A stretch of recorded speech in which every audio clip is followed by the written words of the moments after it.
When you look at the calendar, Rosh Chodesh, or the holiday of new moon, was either 1 or 2 days.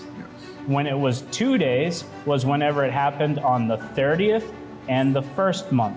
If it was 29 days, it was only 1 day, which is the beginning, which is what you see here as 1. So what does this have to do with the lunar Sabbath? This calendar right here is what every month is in the lunar solar calendar. Every month it is phrased, it is put like this. It's not like the calendars we have today.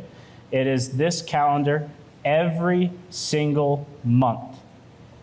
And so that's how you follow every weekly Sabbath, according to this. If this is how you were to interpret it, this is how you follow the weekly Sabbath. Just to make it plain also, or add to it, so if today was a new moon, which is Saturday, so you would count Sunday, which is the first day, Monday being the second, and so forth.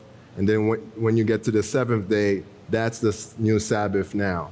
So Sabbath can fall on any day, really. It doesn't have to be exactly on Sabbath based on this calendar. It's really the new moon, like Nick says, that sets it up.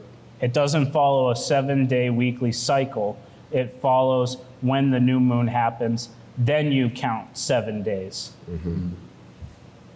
So is it biblical?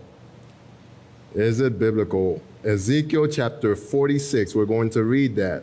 Thus saith the Lord God, the gate of the inner court that looketh toward the east shall be shut the 6 working days, but on the Sabbath it shall be open. And in the day of the new moon it shall be open. So here we're seeing the new moon. And the prince shall enter by the way of the porch of the gate without, and shall stand by the post of the gate. And the priest shall prepare his burnt offerings and his peace offerings, and he shall worship at the threshold of the gate. Then he shall go forth, but the gate shall not be shut until the evening. Likewise, the people of the land shall worship at the door of this gate before the Lord in the what? In the Sabbaths and in the new moons. So new moons, we're seeing it is in the Bible.